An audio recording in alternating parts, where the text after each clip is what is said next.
우린 계속해서 요한계시록에 나오는 인과 나팔과 대접장에 대해서 살펴보게 됩니다.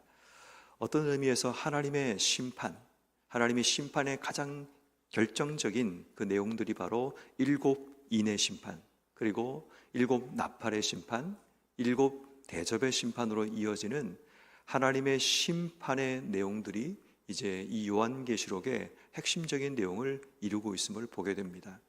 우리가 잘 아는 것처럼 요한계시록은 박해와 핍박 가운데 있는 성도들에게 쓰여진 이 서신이라면 하나님께서 고통당하는 성도들에게 조금만 참아내라, 하나님의 심판이 곧 이르게 된다라는 말씀을 소개하는 내용이 되겠습니다. 특별히 우리가 이미 이제 일곱 인의 심판은 다 읽어가게 되었고, 이제 그 이후에 이어지는 일곱 나팔에 대한 심판이 이어지는데, 오늘 성경에는 1절 말씀에 다섯째 천사, 다섯 번째 나팔이 부러지고 또 그 뒤에 보면 여섯째 나팔이 부러지는 그 내용들을 담고 있습니다. 특별히 이 다섯째 나팔이 부러질 때 무저갱의 열쇠가 이제 열쇠를 가진 자가 나오게 되는데, 무저갱이라는 이 말은 우리가 잘 이제 개념적으로 이해가 잘 안 되는 단어이기도 하죠. 보통 이 무저갱이라고 그러면 끝이 없는 구덩이라고 불려지는 곳인데, 이곳에는 사탄과 그의 하수들을 일시적인 동안 가두어 두는 곳이 이 무저갱이라는 곳입니다. 그러니까 이 다섯 번째 천사가 이제 나팔을 불었을 때 무저갱의 열쇠를 가진 자가 나오게 되고, 무저갱을 열어서 그 안에서 황충이 나오는 모습을 보게 됩니다.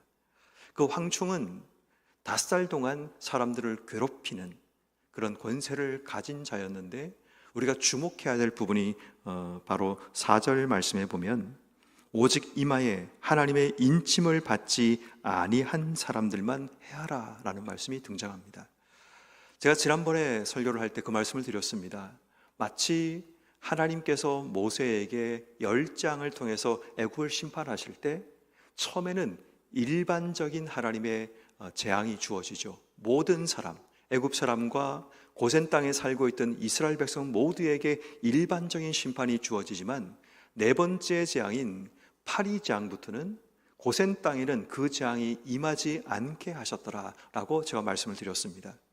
그것이야말로 하나님께서 특별한 은혜를 이 고센 땅에 살고 있는 이스라엘 백성에게 주신 것이라면, 이제 오늘 말씀에 보면 그 내용이 등장합니다. 하나님의 심판이 그 땅 속에 임하게 되는데, 모든 사람에게 동일하게 주어지는 일반적인 심판이 아니라 특별한 심판이 주어지는데, 그 대상이 누군가를 보니까 이마에 하나님의 인침을 받지 아니한 자, 다시 말해 예수 그리스도를 믿지 않고 하나님을 섬기지 않는 자들에만 주어지는 그런 심판, 구별된 심판, 그 심판이 일어나고 있음을 보게 됩니다. 그 심판의 내용이 뭔가 하면 5절 말씀을 보십시오. 그들을 죽이지 못하게 하시고 5달 동안 괴롭히게 하시는데, 그 괴롭힘은 전갈이 사람을 쏠 때 괴롭게 하는 것과 동일하더라라고 얘기합니다. 그리고 6절 말씀에 그날의 사람들이 죽기를 구하여도 죽지 못하고 죽고 싶으나 죽음이 그들을 피하리라. 괴로움과 고통 가운데 죽기를 구하지만 죽을 수조차 없는 그런 고통들이 그들 삶 속에 주어지는 것, 이게 바로 5번째 나팔을 불었을 때 주어지는 결과라고 볼 수 있습니다. 그런데 재미있는 것은 그 황충에 대해서 설명하기를 11절 말씀에 그들에게 왕이 있으니 무저갱의 사자라, 히브리어로 아바돈, 아볼루온이라고 불려지는데, 우리가 흔히 말하는 사탄, 마귀, 이런 자를 이야기합니다. 다시 말해 이 황충에게 다스리는 왕이 있고, 그 왕이 사탄이라는 것을 우리에게 설명하고 있는 내용이 이 5째 나팔을 불었을 때 나오게 되는 겁니다. 그러니까 결국은 이 5번째 나팔에서 무저갱의 열쇠를 여시는 분은 하나님이시고, 황충이 나오는데 그 황충을 다스리는 자가 바로 사탄이라는 것을 우리에게 말하고 있는 겁니다. 자, 그리고 이제 13절 이하에 넘어가게 되면 6째 천사가 나팔을 부니까 금제단 넷불에서 음성이 들리고 네 천사, 결박된 네 천사가 풀려지게 됩니다. 이 네 천사의 존재에 대해서는 정확하게 언급되지 않지만 세상, 그러니까 사방을 의미하는 4라는 숫자를 우리가 생각한다면 세상을 심판할 천사라는 것을 우리가 예측하게 됩니다. 15절 말씀에 보면 그 천사가 놓여서 그 년, 월, 일, 시에 사람 3분의 1을 죽이기로 준비된 자들입니다. 18절 말씀에 보니까 그들의 입에서 불과 연기와 유황이 나와서 사람들을 죽이게 되는 그런 일들이 일어나게 된다라고 이야기를 합니다. 자, 우리가 지금 이 다섯째 나팔과 여섯째 나팔을 살펴보게 되는데, 이 다섯째 나팔과 여섯째 나팔 이 사이에 중요한 세 가지 키워드가 등장합니다. 그러니까 다시 말해, 어떤 의미에서 이 성경 말씀을 읽고 있는 성도들에게, 그리고 오늘날 이 요한계시록의 말씀을 읽고 있는 우리에게 하나님께서 주시는 저는 영적인 키워드라고 생각합니다. 다시 말해, 이 말씀을 읽는 것이 단순히 심판으로 끝나는 것이 아니라 이 말씀 속에 담겨 있는 하나님의 메시지가 있다는 것을 우리가 기억해야 됩니다. 첫 번째가 권세라는 키워드입니다. 아까도 말씀을 드렸지만 무저갱의 열쇠는 하나님께서 다섯째 천사에게 주신 겁니다. 하나님께서 이 천사에게 권세를 주셔서 무저갱의 열쇠를 주었더니 거기서 나왔던 황충이라는 자가 오늘 성경 말씀에 반복되는 단어가 뭐냐면 권세라는 단어입니다. 3절 말씀, 전갈의 권세와 같은 권세를 받았더라. 그리고 9절 말씀에 보니까 10절 말씀에 5살 동안 사람들을 해야 하는 권세가 있더라. 다시 말해, 이 땅 속에 권세를 가진 자가 등장하게 되는데, 그 권세를 가진 자가 11절 왕이 있는데 사탄이라는 겁니다. 다시 말해, 이 성경 말씀을 읽고 있는 핍박당하는 성도들에게 어떤 메시지가 주어지는가 하면, 지금 너희가 고통당하고 괴롭고 힘겨운 그 이유가 권세를 가진 자가 지금 너희를 괴롭히고 힘들게 하는 게 아니냐라는 것을 이야기하는 겁니다. 근데 그 권세를 가진 자가 배후에는 사탄이 있는데, 그러나 궁극적으로 하나님께서 그들에게 권세를 허용하신 거다라는 것을 이야기하는 겁니다.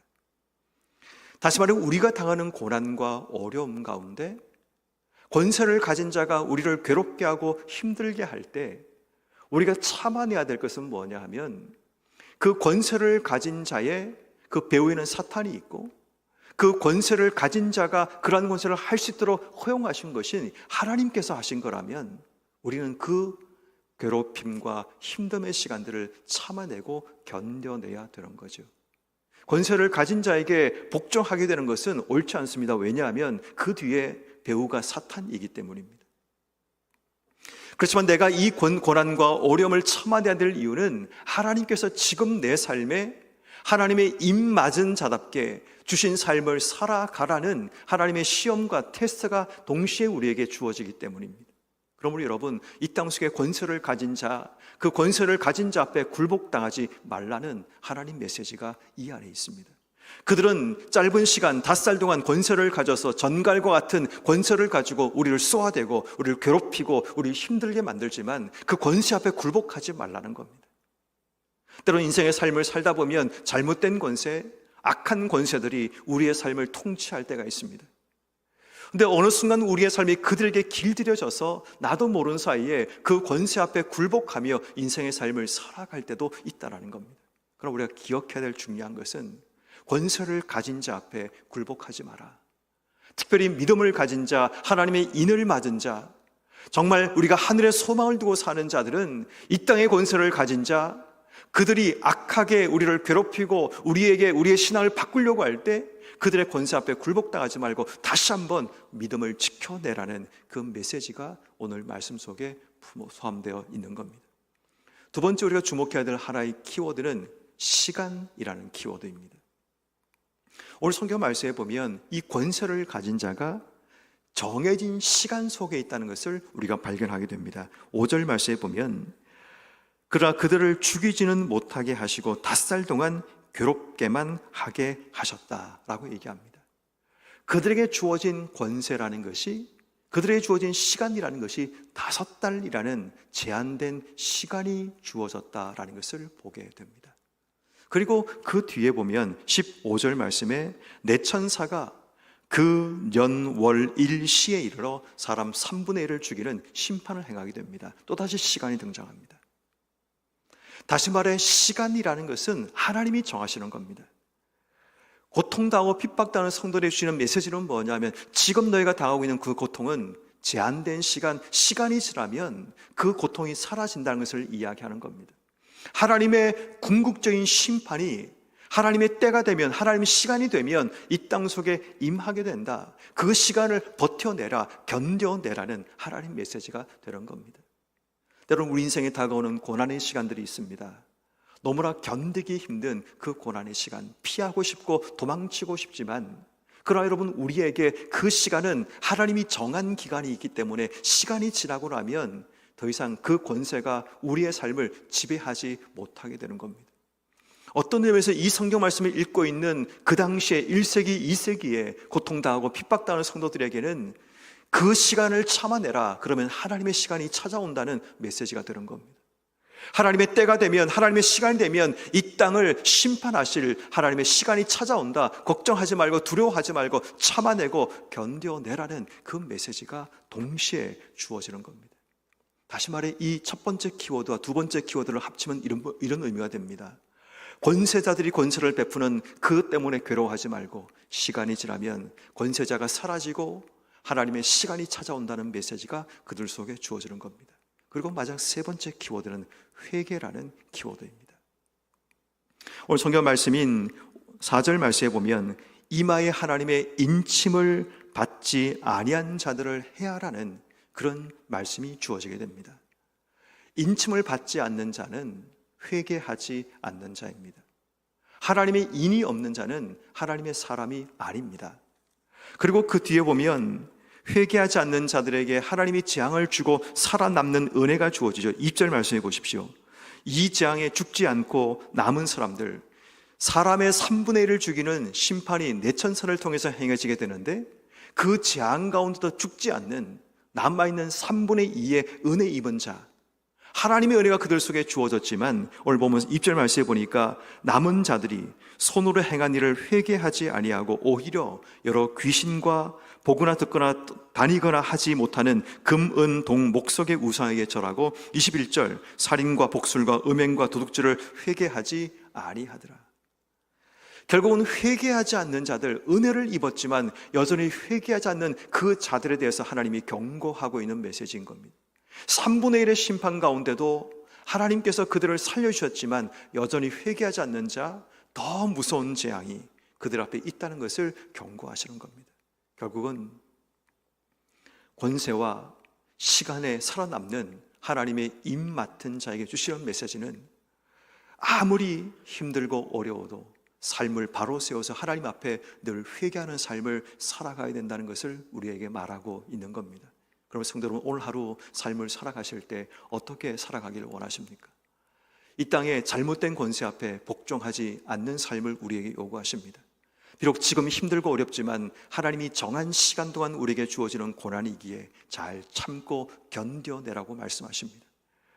우리 인생에 받은 은혜를 늘 하나님 앞에 회개하며 하나님께로 내 삶이 돌이키는 회개하는 삶을 우리에게 말씀하십니다. 그러므로 성도 여러분, 오늘 하루 우리에게 주어진 삶을 살아갈 때 세상의 권세 앞에 굴복하지 말고 하나님의 시간을 기다리고, 지금 당하는 고난의 시간은 시간이 지나면 사라진다는 사실을 기억하고 늘 하나님께 우리의 마음이 향하여서 주신 은혜 가운데 늘 하나님을 바라보며 하나님께 돌이키는 복된 삶을 살아가는 여러분 한 분 한 분 되기를 주의 이름으로 축원합니다.